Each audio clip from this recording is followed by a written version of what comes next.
Buenas, pessoal, tudo bem? Vamos para mais um vídeo depois de um tempo fora, né? Então fiquei um tempo aí sem gravar vídeo, agora são 16h27 do dia 15/8/2023. Mercado, né, de commodities aqui, milho, boi, café, soja, né, já fechou, depois tem um after, mas vamos dar uma conversada aí sobre o que aconteceu hoje. Hoje um dia aí um pouco mais conturbado, teve apagão no Brasil, né, em boa parte do Brasil teve apagão, coisa que não acontecia há alguns anos, né? Pelo menos não de forma tão expressiva quanto aconteceu agora, né? Então, vamos ver o que aconteceu no mercado, o que esse apagão aí pode ter influenciado ou não. Tem também questão dos combustíveis, Petrobras anuncia reajuste de preço do diesel, né, e da gasolina, né, um reajuste alto aí do diesel e da gasolina. O diesel chegou mais de 20%, 20 e poucos por cento, a gasolina chegando a 15, 16% de reajuste. Então, vamos ver o quanto isso vai impactar na bomba, né? Geralmente, quando sobe um centavo na refinaria, na bomba sobe 3, 4. Quero ver como é que vai ser agora. Para que preço vai o diesel, para que preço vai a gasolina. E um dos mais impactantes aqui para nós, e é o que está mais escasso, é o diesel, né? Porque o diesel é o que move a maioria do transporte, caminhão, ônibus, principalmente maquinária agrícola, consome muito diesel, geradores, enfim, quase tudo é diesel, né? Então, isso encarece muito os setores. Mas, enfim, vamos dar uma olhada no mercado hoje. Deixa eu mudar minha tela aqui e vamos lá, o que está acontecendo no mercado. Eu vou botar aqui uma tela grande, mas primeiro eu quero pegar aqui o a grade de cotações para a gente dar uma olhada aqui em como é que está o mercado. Deixa eu puxar para cá. Nós temos aqui Ibovespa caindo 0,39, mais um dia de queda, 11º dia de queda na bolsa seguido, né? Então, uns quantos dias caindo, dólar de novo subindo 0,47 em R$ 5, tocou nos 5 pila, né? Depois de um bom tempo abaixo, nós temos soja ali caindo 1,61, milho 0,75 de queda, boi 1,54, boi que sai de 250, 260 indo para 210, café subindo um pouquinho, 0,56 e aqui o índice, né, caindo junto com o Ibovespa aqui, 0,27 o índice.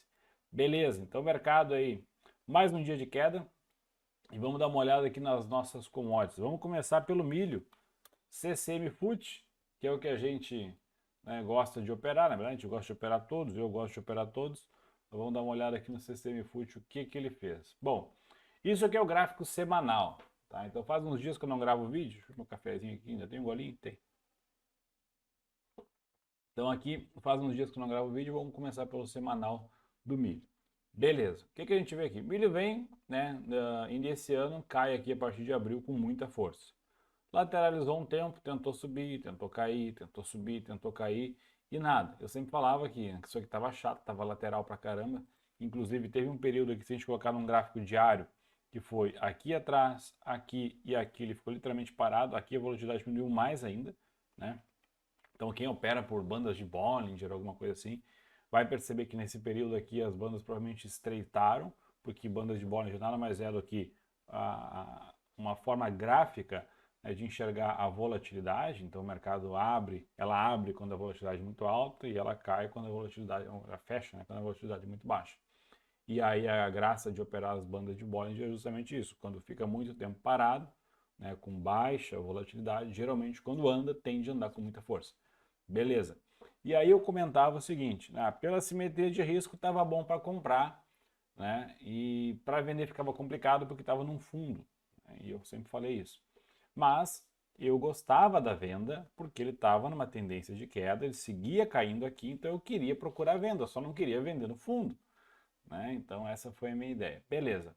Eu não consegui vender aqui, não comprei aqui também, não fiz nada. Aqui eu vendi, né? Então o relatório do Departamento de Agricultura saiu aqui no dia, hoje é dia 15, acho que foi dia 11, dia 12 que saiu o relatório aqui, né? E o milho foi aqui, né? Dia 11. E o milho escorregou com bastante força aqui.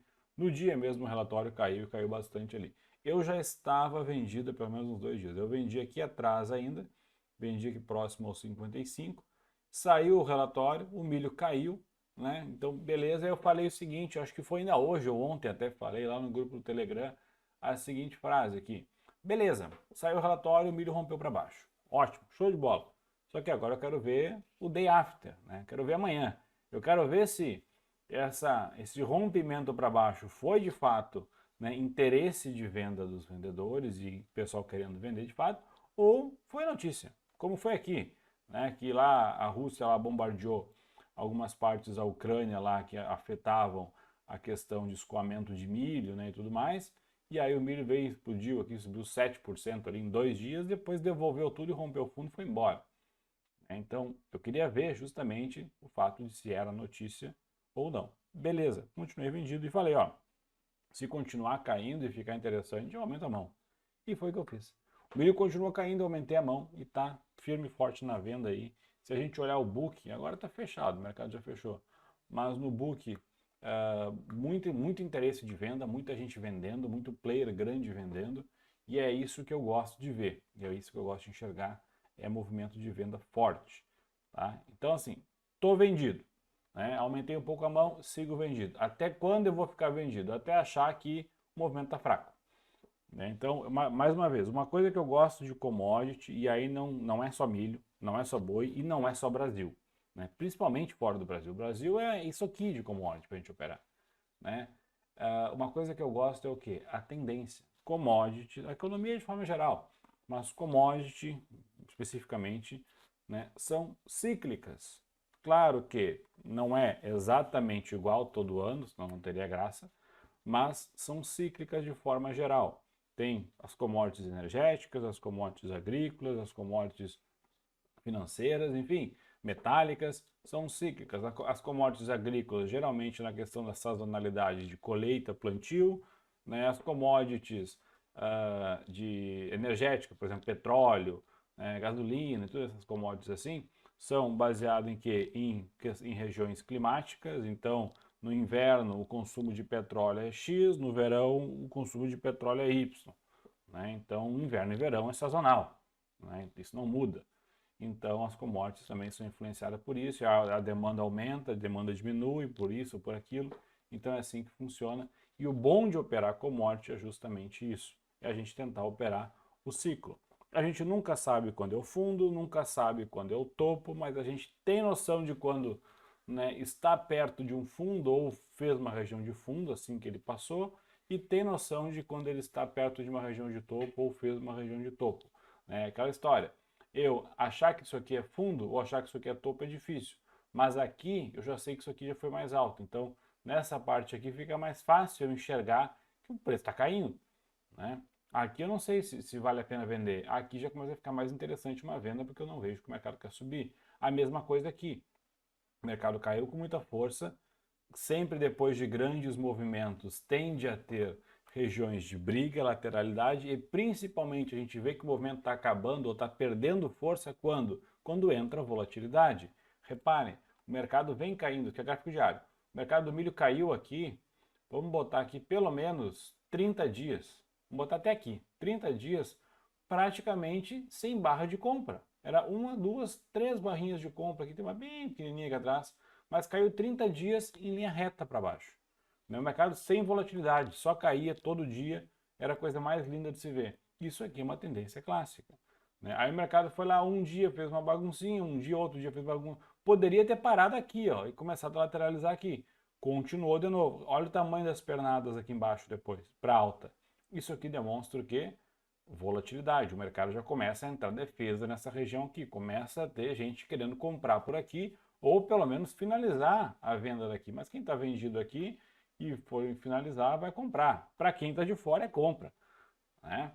Então, isso aqui é um desenho clássico. Você pega qualquer livro de análise técnica, né, tu consegue enxergar esse tipo de movimento. O mercado é uma tendência forte, depois no fundo a volatilidade aumenta, né, e ele tende a parar um pouco ou travar.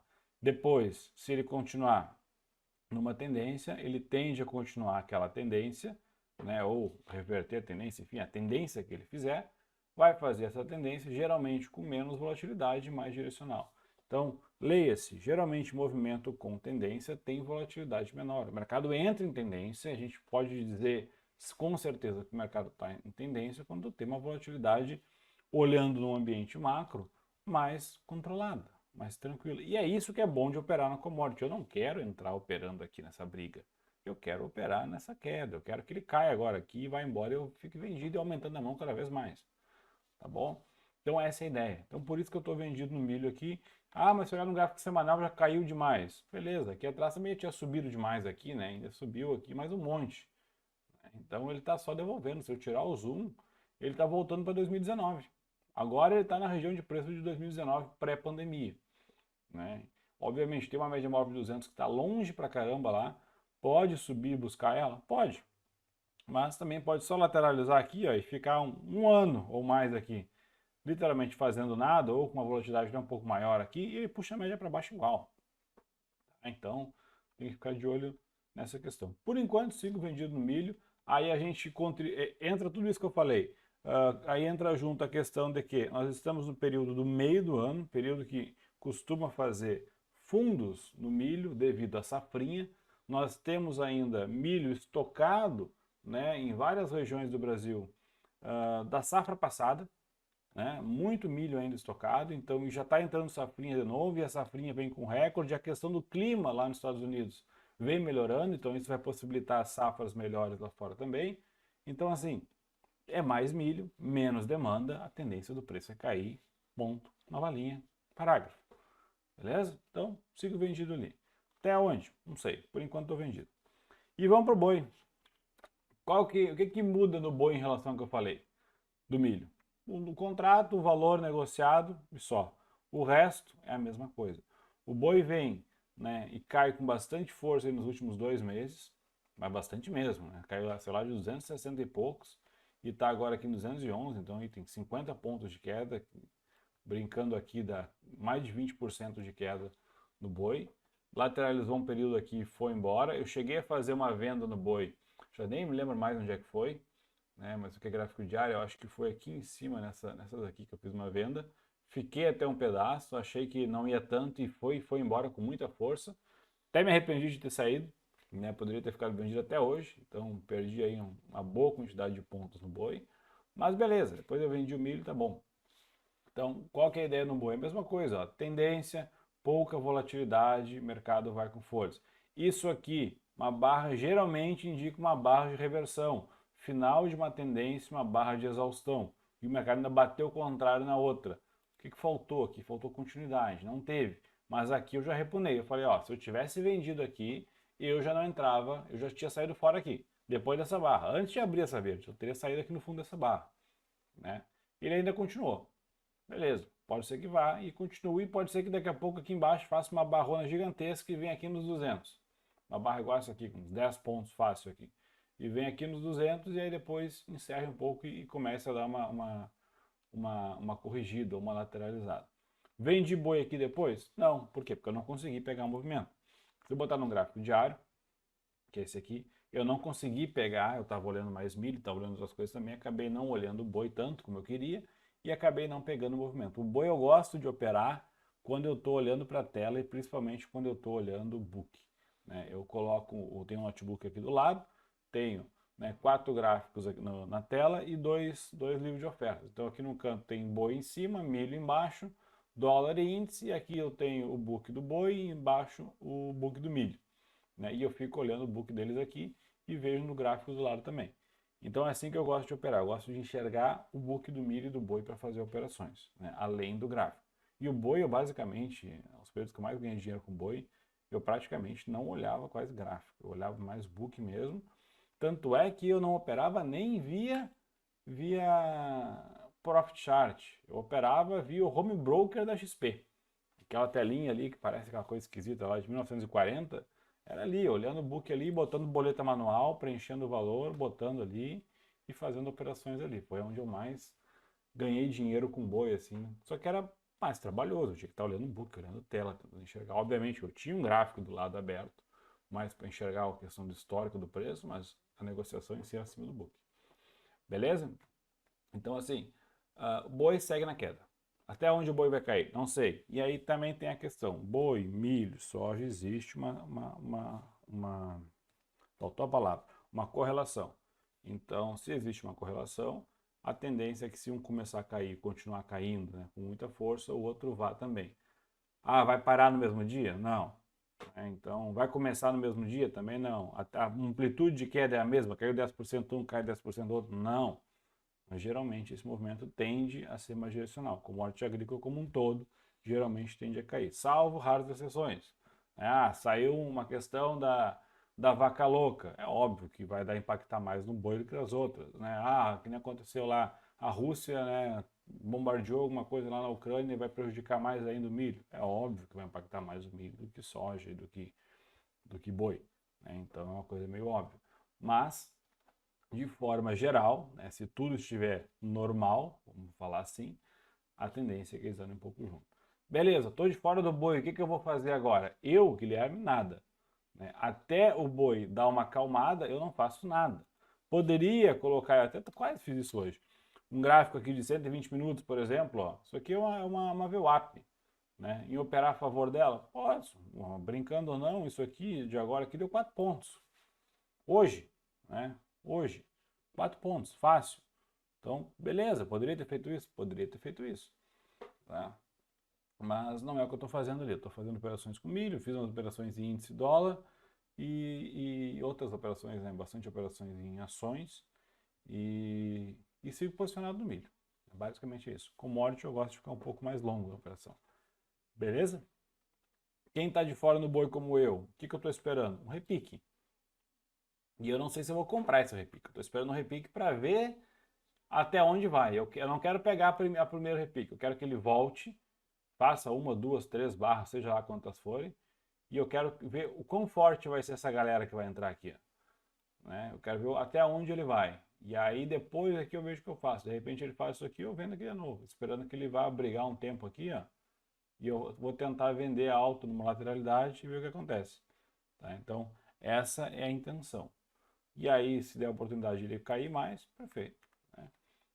Caso contrário, ele resolva começar a querer engrenar aqui e eu enxergar no book compras, eu também compro. Não tem problema nenhum com isso. Eu não sou, né, apaixonado por compra nem por venda. Particularmente, eu gosto mais da ponta vendedora porque é mais rápida.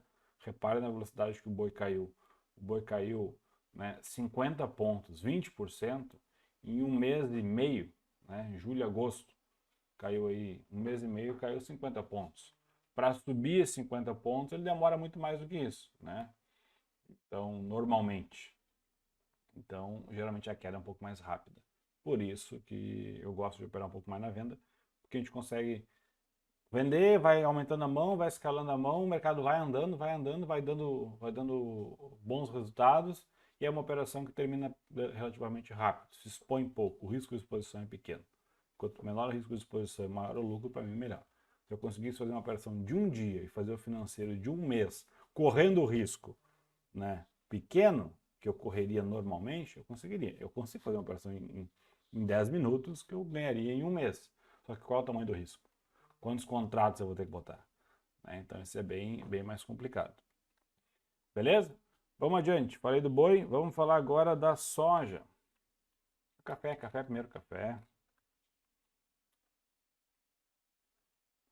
Gráfico diário do café. Vou botar o semanal primeiro. Resolver abrir? Abriu. Bom, semanal do café está brigando nessa região de fundo aqui. Né? E aí que eu falo, são regiões de briga. Né? O que é um suporte? Um suporte nada mais é do que uma memória de preço do mercado. Né? Não existe lá nos robozinhos, né? Seja lá onde for, todo mundo que está operando, não, ali é um suporte. Então, por quê? Porque está escrito suporte, porque alguém desenhou o suporte.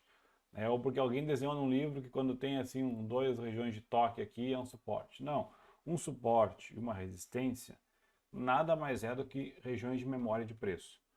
E regiões de memória de preço a gente pode traduzir o seguinte: nessa região aqui e nessa região aqui, teve bastante player, bastante gente, bastante, seja lá o que for que esteja, né, comprando ou vendendo, teve bastante operadores fazendo negócio aqui. Geralmente a gente vê essas regiões aqui, eu não tenho volume aqui, mas geralmente a gente vê essas regiões aqui com volume até acima. Às vezes, claro, quando dá uma explosão para cima ou para baixo, que nem aqui, o volume é bem maior. Mas na soma geral, se a gente for pegar um agregado de volume por tempo, a gente vai ver que nessas regiões geralmente o volume é maior. Por quê? Porque teve mais negócio. Teve muita gente vendendo, muita gente comprando e o preço ficou parado ali. né? É isso que a gente fala de região de briga. Então o preço fica brigando naquela região ali. Então por isso que isso é um suporte, uma resistência. Alguém pode ter vendido aqui e finalizou uma operação aqui, né? Então alguém pode ter comprado aqui, enfim. Então tem várias outras situações que caracterizam o suporte e resistência, mas basicamente é regiões onde o mercado brigou. Por isso que gerou um suporte, por isso que gerou uma resistência. Por isso que as pessoas tendem a comprar lá e tendem a vender lá. E isso, né, automaticamente o mercado meio que acaba respeitando. Se todo mundo achar que ali é um suporte, todo mundo comprar ali, o preço vai subir quando chegar ali, né? Beleza. Então, o café está nessa região de briga aqui, está tentando romper para baixo, não consegue, tentando subir, não consegue. Eu, particularmente, tinha falado em vender café mais em cima, né? Não chegou aonde eu queria vender mais aqui em cima, nessa região de fundo aqui, e na expectativa que ele rompesse para baixo e viesse embora aqui. Não rompeu ainda, né? Tá na briga aqui, pode ser que suba e volte tudo? Pode, é uma venda interessante de novo, nessa linha amarela aqui, se não aqui em cima perto da média móvel de 200, né? Vender aqui embaixo, aí eu volto, a mesma coisa que eu falei no milho, pela simetria de risco não vale a pena, teria que olhar um book, ver alguma coisa que fique mais interessante, botar um gráfico menor aqui, tentar enxergar. Eu me lembro de ter comentado, tem um canalzinho, eu ia botar a mão na tela, não adianta. Um canalzinho de alta aqui, ó, dessa linha aqui até aqui, mas esse canalzinho de alta eu falava, ó, mesmo assim eu ainda prefiro enxergar um movimento maior aqui, que é o mercado com mais força para baixo. E ele continuou com mais força para baixo. Agora, o que eu espero aqui?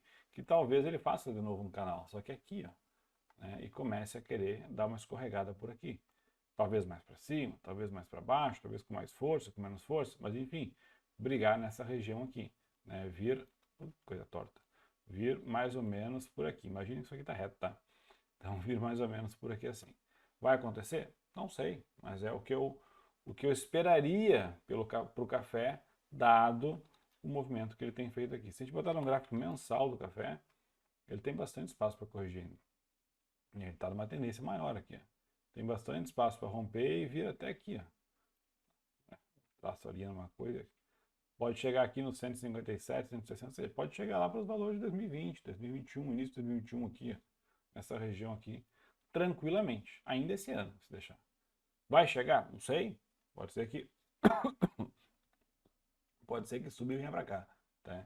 Não me interessa, não quero tentar adivinhar para onde é que vai. Quero tentar pensar em situações que o que eu posso fazer se ele subir, o que eu posso fazer se ele cair.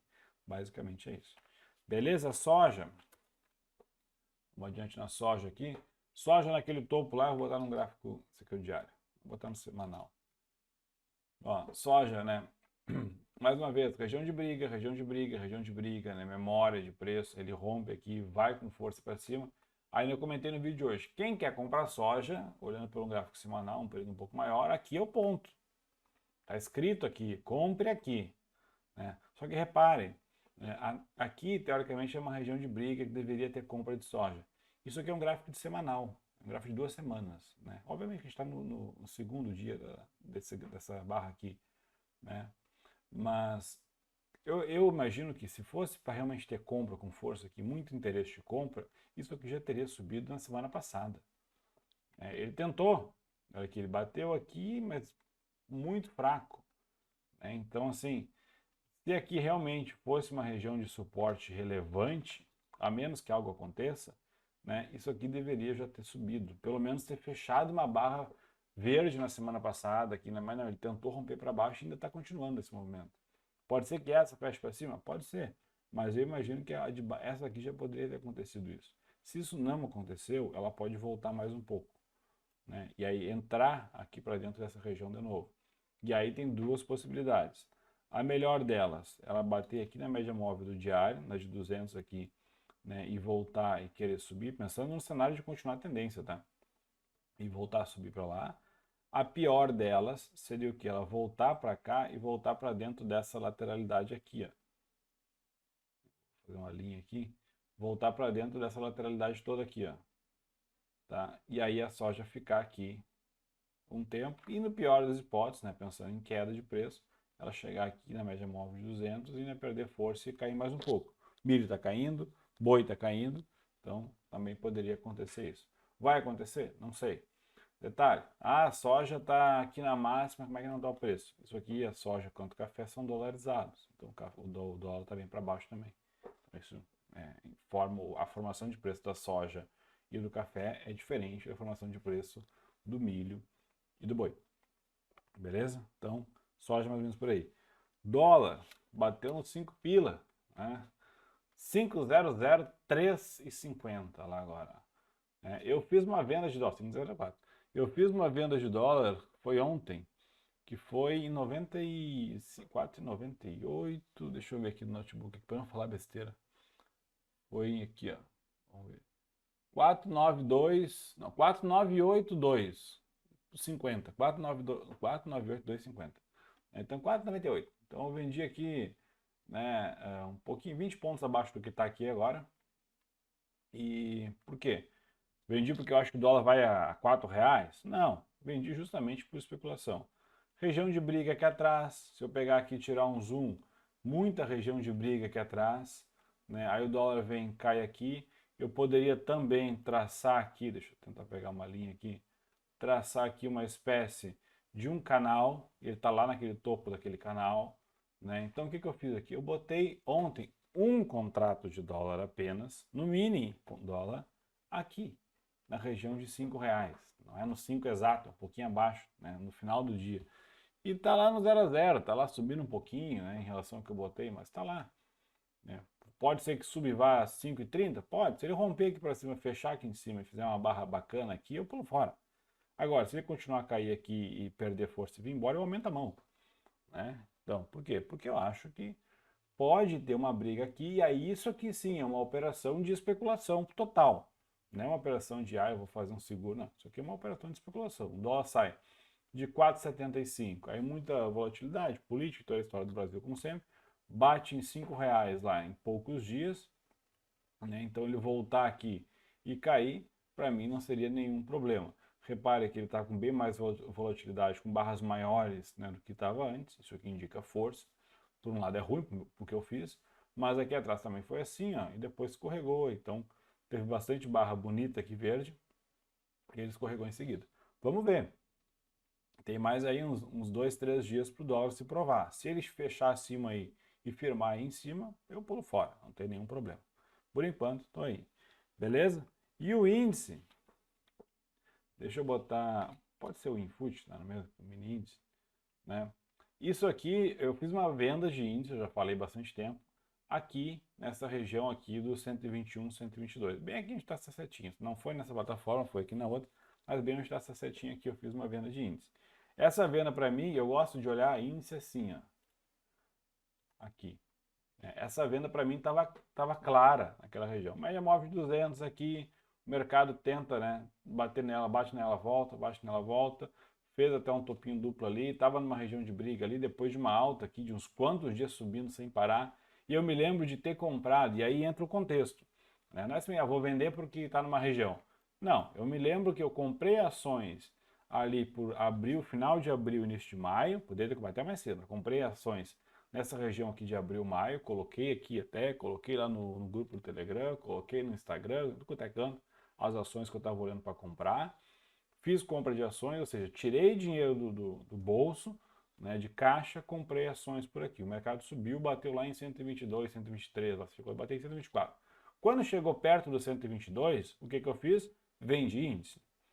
Não vendi índice para ganhar dinheiro na queda de índice, não.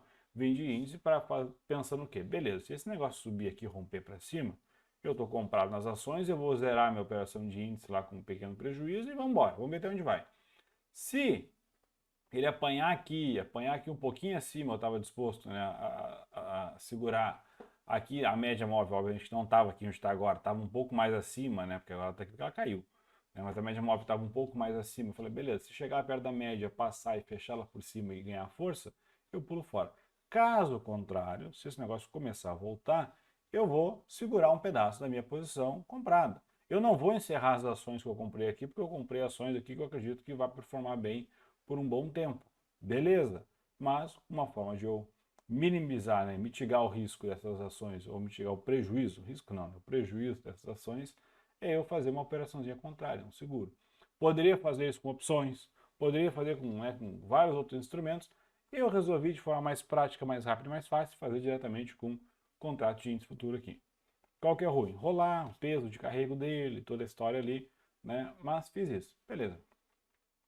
O contrato que eu vendi foi justamente o contrato atual, que é o Q, né? Que vence amanhã. Hoje eu encerrei a minha operação, que inclusive encerrei ela, tá aqui o ponto, ó, 116,310. Tá abaixo ainda, caiu mais, chegou a subir, né? Mas agora no final do dia tá abaixo da onde eu vendi. Eu poderia ter continuado vendido no índice. Encerrei, porque em vez de rolar lá via corretora, eu prefiro encerrar aqui e vender o próximo, né? E aí tá até esperando que hoje fosse subir um pouquinho para tentar vender de novo mais alto e acabou caindo. Então, tô fora do índice hoje. Encerrei em 310. Vendi em 121 e pouco, encerrei em 116. Bota aí 5 mil pontos de lucro que eu tive no índice aí. Só que, claro, mais uma vez, não foi uma operação para ganhar dinheiro com o índice, uma operação de seguro. Se amanhã depois o índice continuar caindo, o que eu vou fazer? Vender mais. Vender de novo. E aquela operação do dólar, se o dólar continuar subindo, eu vou encerrar, né? Então hoje eu estou direcional no dólar para baixo, hoje agora, né? E índice eu quero que suba. Por quê? Porque eu estou comprado nas ações aqui e não estou vendido em lugar nenhum no índice. Agora, se continuar ao que estava antes, e o que pode ser que continue pelo gráfico aqui, o índice poderia cair até uns 108, 109 mil pontos aqui, eu vou vender de novo. Amanhã eu entro vendendo de novo. Não tem problema nenhum. Só queria ver o que ia acontecer hoje. Beleza? Então essa é a minha ideia aqui para o índice. E é isso, né? Não tem mistério. Eu acho que assim, inventar moda, inventar roda, querer fazer firula para ficar bonito, enfim, não é o meu objetivo aqui. Eu sempre falo, a ideia daqui do canal é falar coisas interessantes, que eu acho interessante, coisa relevante, mostrar a forma que eu opero, a forma que eu gosto de operar e, e também a questão de os pensamentos que eu tenho em relação ao mercado financeiro. E aí eu tenho umas coisas interessantes que eu tenho trabalhado, que até nem ia mostrar aqui no vídeo, também não tem nem por que mostrar ou não, mas uma das coisas que eu estou fazendo é trabalhar em algumas coisas principalmente para produtor. Eu fechei tudo aqui que eu tinha fechado, mas eu acho aqui de novo. Que é a questão de quem é produtor rural, muitas vezes tem dificuldade com obter dados. Na verdade, não só quem é produtor rural, todo mundo. Vamos lá, mercado financeiro. Uma das coisas que são muito caras, e eu sei porque eu já tive que pagar por isso, né? As coisas que são muito caras, difíceis de encontrar, são dados. E não é de mercado agrícola, de commodity, é de tudo. Mercado financeiro de forma geral. O que está na internet disponível ali, fácil de achar, que a gente vê ali, cotação disso, aquilo, é uma coisa. Agora, dados mesmo ali, né, importantes e relevantes, muitas vezes a gente tem que pagar caro por isso. Então, o que eu tenho feito ultimamente? Eu tenho criado uma base de dados, isso justamente lá para o Zigo, já há bastante tempo. O que eu tenho nessa base de dados? Eu tenho, por cima, algumas coisas, outras coisas eu não posso falar, né? Mas algumas coisas interessantes que eu tenho lá. Bases histórico de 30 e poucas regiões do Brasil, 30 e poucas regiões importantes no Brasil, principais praças todas, né? Tem base histórico, que isso não se acha, não está disponível na internet, não tem. Tem a cotação lá histórica do mercado físico. Obviamente que se eu tenho base, eu tenho que ter a cotação histórica do mercado físico. Então, quanto é que estava a soja, né, o contrato tal de soja no porto lá em Paranaguá, né, há 2 meses atrás? Tem. Né? Então, esse tipo de informação a gente tem. Tem o basis, tem a cotação do mercado futuro, tem também. Tem a cotação dos contratos, de todos os contratos do mercado futuro, de milho, boi, soja, café, né? Ao longo do tempo, não é só ali o CCM Footing, sim o contrato futural, CCMU, CCMX, CCMK, aí tem o K23, o K24, porque assim, a plataforma, o Profit Chart, ele mostra, só que o tempo de dados que ele mostra são 3 meses para trás. Se eu jogar, quanto é que tá quanto é que tava lá hoje, vamos supor, hoje é 15/8. Hoje o CCMU 23 está ali. Quanto é que está ali agora? 52,75. Quanto é que estava o CCMU 21? 22, mês passado, ano passado. Pesquisa no Profit, não tem. Né? Então esse tipo de coisa a gente tem. Para que a gente faz isso? a gente pega esses dados para fazer estudos. Trabalha com sazonalidade, correlação, aí tem 1 milhão de estatísticas para operação de spread, um monte de coisa. Então, tudo isso são coisas que eu tenho feito e um dos motivos que eu tenho gravado menos vídeo também. Esse tipo de coisa eu não posso ficar mostrando toda hora. Tem muitos dados ali que não são públicos, que a gente paga, são caros, né? Ah, mas Guilherme, como é que para que tu vai usar isso? Tu vai colocar isso em algum lugar? Eu falo, não sei. Por enquanto eu estou usando para mim. Tenho feito operações baseado nisso, algumas pessoas também fazem operações baseado nisso. Talvez, né, algumas coisas eu quero botar lá no Zigo, o Zigo está meio stand-by por enquanto, mas algumas coisas eu quero colocar lá para facilitar a vida do produtor, né, para ele saber se o milho dele está bom, está ruim, se o preço está bom, está ruim, né, de uma forma muito mais rápida, mais fácil, mais prático, automatizado. Então isso é uma coisa que vai impactar bastante, né? Então, mas basicamente é isso. Eu não vou ficar mostrando muita coisa, mas só para dar um spoiler mesmo e deixar vocês na curiosidade. Isso é uma coisa bem legal. A parte de dados do mercado financeiro é a parte que eu acho mais bacana, assim, e assim, de verdade, é onde está o ouro do negócio, né? Então, assim, eu opero aqui olhando fluxo, opero aqui olhando gráfico e tudo mais, beleza. Mas quando a gente tem dados que não estão por aí, justamente o fato de serem caros e difíceis de achar, justamente porque são dados valiosos, isso traz certas vantagens. E quem é do mercado de commodities, é do mercado físico, é muito importante, porque eu consigo comparar, né, por exemplo, o Basis, que é uma das métricas mais básicas que tem, eu consigo comparar ali se o meu milho, o meu boi, a minha soja, o meu café está num preço relevante, num preço interessante. Eu tenho aqui, né, quero vender aqui uma minha safra de milho, e aí tem uma trading, tem uma cooperativa me oferecendo X para comprar, né, e eu quero saber se isso vale a pena ou não, né, se vale a pena eu entregar por esse preço, ou entregar uma parte. E aí a gente tem dados que vão dizer se vale a pena ou não. Isso é uma coisa bem interessante. Para o produtor rural, eu diria que isso é essencial para a gente fazer um bom negócio. Todo mundo quer fazer um bom negócio. Beleza? Então, vou tentar fazer mais vídeos essa semana também. Amanhã vai ser meio corrida, amanhã não vai dar, mas de repente na quinta ou na sexta eu faço um vídeo de fechamento da semana. E vamos ver se eu vou continuar vendido no milho e essa operação de venda no dólar também. Beleza? Bons trades para todo mundo, boas operações. Até mais. Tchau.